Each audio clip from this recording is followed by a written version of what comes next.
कबूतर, आज से 6 महीने पहले तुमने मुझसे 5,000 रुपये उधार लिए थे। मेरे पैसे मुझे कब वापस करोगे? मुझे ज़रूरत है। अरे मीनू चिड़िया, पैसे होंगे तो दूंगा ना। तुम 1 महीना रुक जाओ, मैं तुम्हारे सारे पैसे तुम्हें लौटा दूंगा। कैसी बात कर रहे हो कबूतर? तुम्हारे अपने तो सारे काम चल रहे हैं, बस मेरे पैसे ही नहीं हैं तुम्हारे पास। मैं तुम्हें 1 महीने का समय देती हूँ, मेरे पैसे मुझे वापस करो। मैं कोई अमीर नहीं हूँ जो मुझे पैसों की ज़रूरत नहीं होगी। बस इतना कहकर मीनू चिड़िया वहाँ से चली जाती है। अरे बाप रे, पीछे ही पड़ गई है तो। पर क्या करूँ, इसे पैसे दे दिए तो मेरा घर कैसे चलेगा, और पैसे ना दिए तो ये मीनू चिड़िया जाकर महाराज से मेरी शिकायत कर देगी। कुछ करना होगा, कुछ भी करके इसके पैसे तो लौटाने होंगे। मैं कबूतर से सख्ती से कह के आ रही हूँ कि अगले महीने लाजमी मेरे पैसे मुझे लौटा दे। मानो बेटा, तुम चिंता ना करो, मैं अगले महीने तुम्हारी सारी फीस स्कूल में जमा करवा दूंगी। हाँ मम्मा, अगले महीने तो लाजमी भरवा देना, वरना टीचर तो मुझे स्कूल से निकाल देंगी। ऐसे कैसे निकाल देंगे? हम गरीब हैं तो क्या हमारे साथ ऐसा करेंगे? स्कूल वालों ने तो लूटा मारी मचा के रखी है। तुम चिंता न करो मानो चिड़े, मैं तुम्हारे स्कूल जाऊंगी और बात करूंगी। मीनू चिड़िया बिल्कुल भी अमीर नहीं थी। सोनू चिड़े के जाने के बाद तो वे अपने घर का गुजारा बहुत मुश्किलों से करती थी।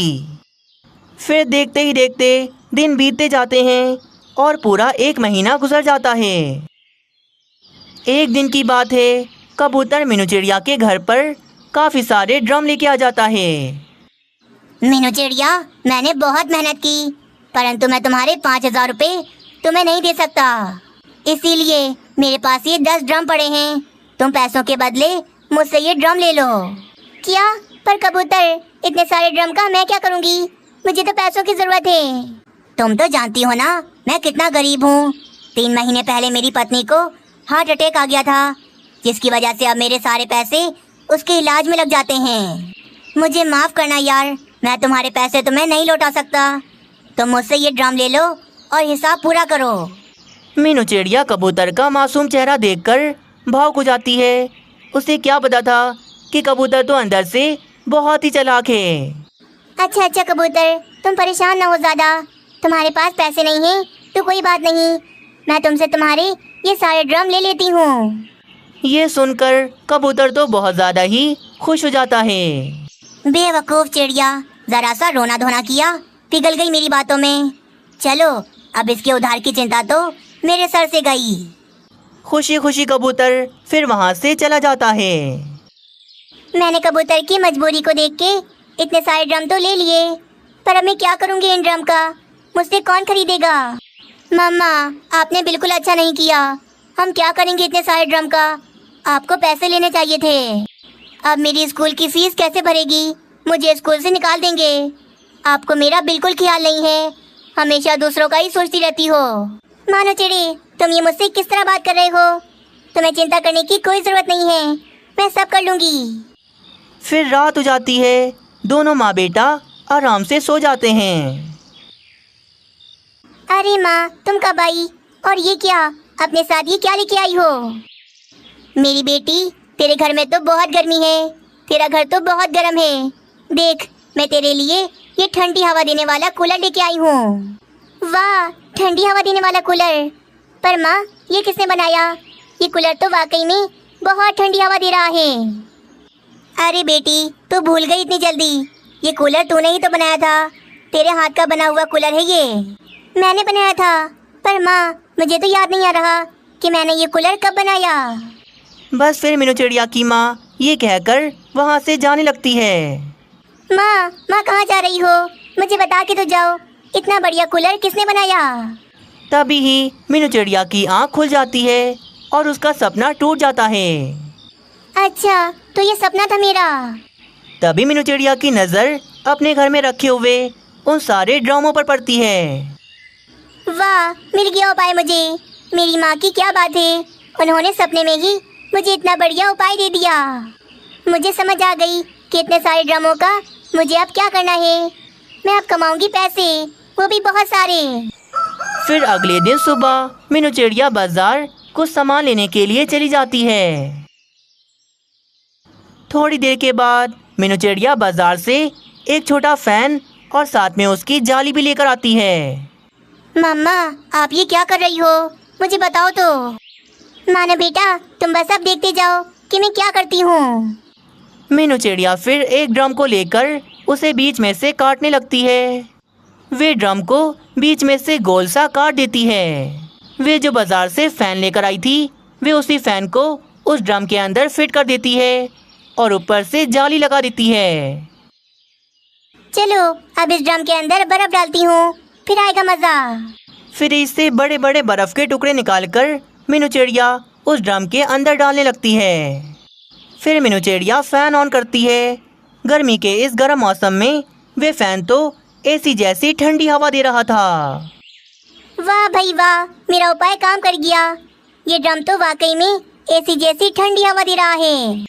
मानो चिड़े देखो, मैं इन सारे ड्रमों को काट के इनके अंदर भी फैन लगा दूंगी और सबको ठंडी हवा देने वाला कूलर बना दूंगी। फिर जब मैं बाजार जाऊंगी अपने सारे कूलर लेकर, तो देखना पक्षी मुझसे मेरे कूलर कैसे खरीदते हैं।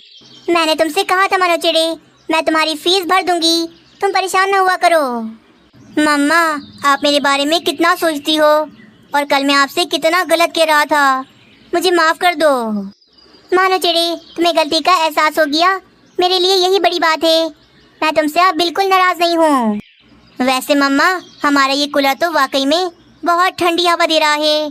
देखो, हमारे इस गर्म घर को कितना ठंडा कर दिया।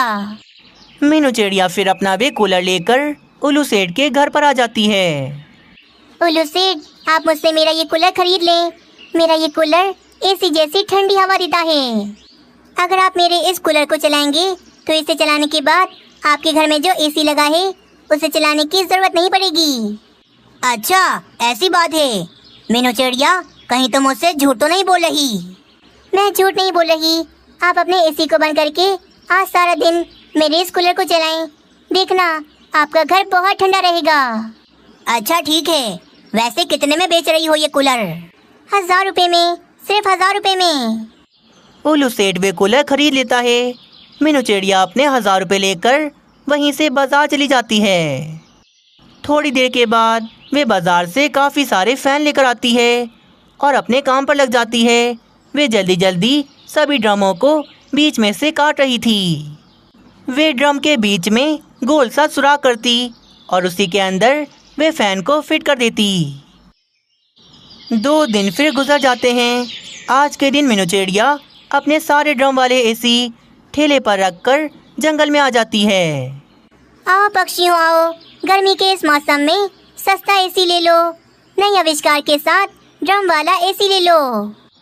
थोड़ी देर के बाद वहाँ पर कालू कौवा आता है। अरे ये क्या चीज़ है मीनू चिड़िया? ड्रम के अंदर तो पानी भरते हैं, तुमने ये क्या बना दिया? कालू कौवे, तुम इसे लेकर तो जाओ, फिर तुम्हें पता लगेगा क्या बढ़िया चीज़ है ये। मीनू चिड़िया को देखकर वहाँ पर और भी काफ़ी सारे पक्षी आ जाते हैं। अरे मीनू चिड़िया, ये तो मामूली सा ड्रम है, तुम इसे इतना महंगा क्यों बेच रही हो? क्या खासियत है इसमें? पक्षियों, एक बार मुझसे लेके तो जाओ, फिर देखना तुम सबको पता चल जाएगा क्या बढ़िया चीज़ है ये। बस इसके अंदर बर्फ के टुकड़े डाल देना, फिर देखना क्या ठंडी ठंडी हवा देगा ये। सारे पक्षी मीनू चिड़िया की बात पर भरोसा कर लेते हैं और मीनू चिड़िया से वे ड्रम वाला एसी खरीदकर अपने घर में ले आते हैं। रात हो जाती है। जंगल के सभी पक्षी मीनू चिड़िया का वे ड्रम वाला एसी चलाकर ठंडी ठंडी हवा में आराम से सो रहे थे। कबूतर जी, जंगल के सभी पक्षियों ने ड्रम वाला एसी खरीद लिया। आप भी जाएं, जाकर भी लेकर आएं। देखें ना, हमारे घर में कितनी गर्मी होती है। हाँ, गर्मी तो है बहुत। चलो ठीक है, मैं जाता हूँ और वे ड्रम वाला एसी लेकर आता हूँ। कबूतर को पता नहीं था कि ये काम तो मीनू चिड़िया कर रही है। वे ड्रम वाला एसी लेने मीनू चिड़िया के पास चला जाता है। अरे भाई, कहाँ हो? मुझे ये ड्रम वाला एसी चाहिए। मीनू चिड़िया जैसे ही सामने आती है तो कबूतर तो मीनू चिड़िया को देखकर हैरान रह जाता है। अरे अरे मीनू चिड़िया, तुम ये ड्रम वाले एसी बेच रही हो? कबूतर, तुम्हारे पास तो पैसे नहीं थे, तो अब ये ड्रम वाला एसी तुम कैसे लोगे? कबूतर की सच्चाई मीनू चिड़िया के सामने आ जाती है।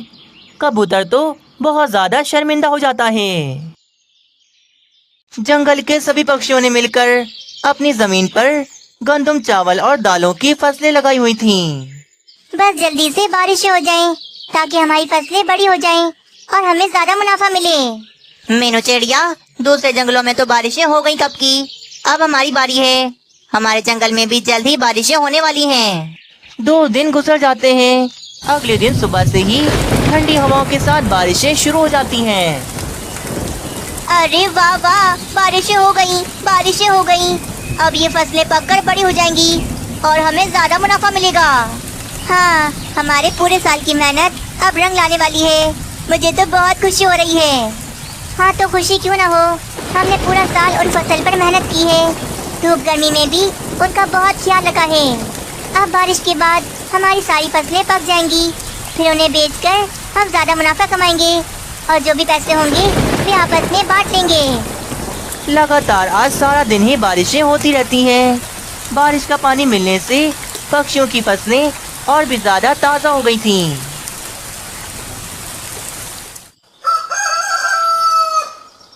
चलो चलो पक्षियों, हम सब मिलकर जल्दी से अपनी सारी फसल काट लेते हैं ताकि दूसरे जंगल जाकर अपना ये सारा अनाज बेच सकें। हाँ, हमें अभी से ही काम को शुरू करना पड़ेगा। जंगल में बारिश का मौसम चल रहा है, क्या पता कब बारिश शुरू हो जाए। तभी वहाँ पर कालू कौवा भी आ जाता है। अरे ये क्या, पागल हो गए हो तुम सब, ये क्या बोल रहे हो? बारिश के मौसम के बाद तो बाकी जंगलों के पक्षियों ने भी अपना अनाज बेचना होता है। हम अपना ये अनाज बोरियों में भर के स्टॉक कर लेंगे। जब सारे जंगल के पक्षियों के पास अनाज खत्म हो जाएगा तब हम अपना ये अनाज बेचेंगे, वो भी महंगे दामों में। क्या कह रहे हो कालू कौवे, हम तो हर साल बारिश के बाद ही अपना ये अनाज बेचते हैं। यही तो गलती करते हैं हम, पूरा साल मेहनत करके फसल लगाते हैं और जब सब पक्षियों के पास अनाज होता है तो तब जाकर हम कम दामों में अपना ये अनाज बेच देते हैं। मेरी बात मानो, इस साल हम ये सारा अनाज जमा करके रखते हैं। जब सबके पास अनाज खत्म हो जाएगा तो हमारे पास होगा और हम इसी अनाज से दुगना तिगना फायदा उठाएंगे। वैसे कालू कौवे की बात तो ठीक है, 3-4 महीनों के बाद हमें इसी अनाज के दुगने तिगने दाम मिलेंगे। पक्षियों, हमें ज्यादा लालच नहीं करनी चाहिए। वैसे भी बारिश का मौसम चल रहा है, अगर ज्यादा बारिशें हो गई तो इन फसलों को हम कहाँ संभालेंगे? मीनू चिड़िया, हमारे जंगल में बहुत बारिशें हो गई, अब नहीं होंगी। तुम ज्यादा हम पक्षियों की माँ ना बनो। देखो पक्षियों, तुम सब इस मीनू चिड़िया की बात ना मानो। अगर ज्यादा पैसे कमाने हैं तो मेरी बात मानो। कालू कौवे के मन में हर वक्त लालच रहती थी। पक्षी भी उसकी बातों में आ जाते हैं। हाँ रे हाँ, मैंने तो पूरा साल मेहनत की, धूप में काम कर करके काली हो गई। अगर मुझे मेरे अनाज से ज्यादा मुनाफा मिलेगा तो इससे अच्छी बात मेरे लिए और क्या हो सकती है? बुलबुल बहन, तुम लालच ना करो। वैसे भी इतने सारे अनाज को छुपाकर हम कहाँ रखेंगे? ये तो गलत बात है। हमने पूरा साल जितनी भी मेहनत की है उसका पैसा तो हर साल हमें मिल ही जाता है। वैसे भी लालच करने से हमेशा नुकसान ही हुआ है। तोते, तुम चुप करो वरना लगाऊंगा एक तुम्हें। अपनी ईमानदारी अपनी जेब में रखो। याद रखो पक्षियों, जब तक हम कोई गलत काम नहीं करेंगे हमें ज्यादा पैसे नहीं मिलेंगे। कालू कौवे, तुम क्या सिखा रहे हो पक्षियों को? तुम्हें अगर इतनी लालच है तो अपना अनाज लो और यहाँ से जाओ। हम पक्षियों को गलत बातें ना सिखाओ। मीनू चिड़िया, तुम आज कुछ ज्यादा बोल रही हो। रुको जरा, अभी बताता हूँ। कालू कौवा गुस्से में मीनू चिड़िया को जोर से लगाता है। कालू कौवे, तुमने ये क्या किया? क्यों मारा मुझे? मैंने अभी एक ही मारा है, दोबारा मेरे बीच में आई तो इससे ज्यादा मारूंगा। मेरा नाम कालू कौवा है, कालू कौवा। बहुत बुरा कौवा हूँ मैं। मीनू चिड़िया, जाने दो यार, ये शैतान कौवा है और इन पक्षियों को भी छोड़ो। अगर इन्हें लालच करनी है तो करें, हमें क्या, इन्हें सजा खुद ही मिल जाएगी। बस फिर मीनू चिड़िया और तोता मिलकर अपना अपना अनाज वहाँ से काटने लगते हैं। अगले दिन सुबह मीनू चिड़िया और तोता उल्लू सेठ को बुला लेते हैं ताकि वे अपना सारा अनाज उन्हें बेच सकें। अरे ये क्या, बाकी सारे पक्षियों का अनाज कहाँ है? क्या इस साल ये सारे पक्षी मुझे अपना अनाज नहीं बेचेंगे? मुझे नहीं पता, शायद इन पक्षियों के मन में लालच आ गई है। पर उल्लू सेठ, आप मेरे और तोते का अनाज ले लें और बदले में हमें पैसे दे दें। अरे अरे पक्षियों, इस बार मैं अच्छी कीमत दूंगा क्योंकि बाकी के जंगलों में अनाज की कमी है, इसीलिए अनाज की बहुत मांग है। अगर ज्यादा दामों में मुझे ये अनाज देना है तो दे दो अभी, इससे अच्छा मौका नहीं मिलेगा। अरे योलो सेठ क्या बोल रहे हैं? कहीं ऐसा तो नहीं हम अनाज ना बेचकर कुछ गलत कर रहे हो? अरे बुलबुल बहन थोड़ा सब्र रखो, योलो सेठ तो हर बार बातें ही बनाता है, आखिर व्यापारी जो है। 4 महीने रुक जाओ, 4 महीने के बाद हमारे भोजन की बहुत मांग होगी, फिर देखना हमें कितना मुनाफा मिलेगा। इस बार भी सारे पक्षी कालू कौवे की बात मानकर उल्लू सेठ को अपना अनाज नहीं बेचते। सिर्फ मीनू चिड़िया और तोता ही अपना अनाज बेच देते हैं और पैसे ले लेते हैं। मैं हमेशा से चाहता था कि मीनू चिड़िया से बड़ा बन जाऊं, सारे के सारे पक्षी मेरी बात माने। कितना अच्छा लग रहा है, सारे पक्षी मेरे साथ हैं और इस बार मीनू चिड़िया के साथ कोई भी नहीं है। यूं ही फिर समय बीतता है और 4 महीने गुजर जाते हैं। 4 महीने गुजर गए, अब हमारे अनाज की बहुत मांग होगी। बताओ उल्लू सेठ, हमारा ये सारा अनाज तुम कितने में लोगे? अरे ना बाबा ना, इस साल तो अनाज ही अनाज है, मेरे गोदाम अभी तक फुल हैं। मेरे खुद के जंगल में अनाज की बड़ी बड़ी फसलें लगी हैं, मुझे अनाज की अभी कोई जरूरत नहीं। क्या ये क्या बोल रहे हो उल्लू सेठ? कालू कौवा तो बोल रहा था कि 4 महीनों के बाद हमारे अनाज की बहुत मांग होगी। कालू कौवा तो पागल है, ये कोई व्यापारी है जो इसे इतनी जानकारी होगी। जब मीनू चिड़िया और तोते ने अपना भी अनाज बेचा था तब थी बहुत मांग, पर तब तो किसी पक्षी ने मुझे अपना ये अनाज बेचा नहीं था, इसीलिए अब भूख तो बैठकर इस बार मैं तुम में से किसी का अनाज नहीं लेने वाला। उल्लू सेठ तो उन सभी लालची पक्षियों को हरी झंडी दिखाता हुआ चला जाता है। कालू कौवे, हमने तुम पर भरोसा करके तुम्हारी बात मानी थी, देख लो हमसे हमारा अनाज अब कोई नहीं ले रहा। हाय रे, हम कहाँ फंस गए, ये क्या मुसीबत आ गई। दुष्ट कौवे, तुम तो बड़ी बड़ी बातें कर रहे थे, अब क्यों चुप हो? बोलो ना, तुमने ये क्या किया हमारे साथ? अरे पक्षियों, हमारे साथ कुछ बुरा नहीं होगा, ना हमारा नुकसान होगा। रुको जरा, मैं अभी जग्गू सेठ को बुलाता हूँ। थोड़ी देर के बाद कालू कौवा जग्गू सेठ को बुला के लाता है। अरे पक्षियों, अगर यही सारा अनाज मुझे 4 महीने पहले देते तो मैं तुम्हें बहुत सारे पैसे देता, पर अभी अनाज की बिल्कुल मांग नहीं, इस अनाज को लेकर तो मेरा नुकसान ही होगा।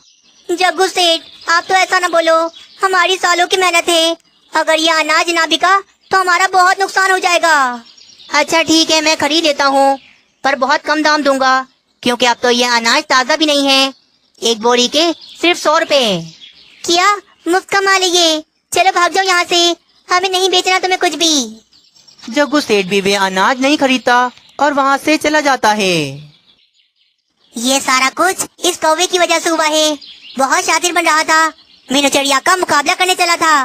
देख लो पक्षियों, इसने हमारे साथ क्या किया। गलती हो गई, हमसे गलती हो गई जो हमने इस कौवे पर भरोसा किया।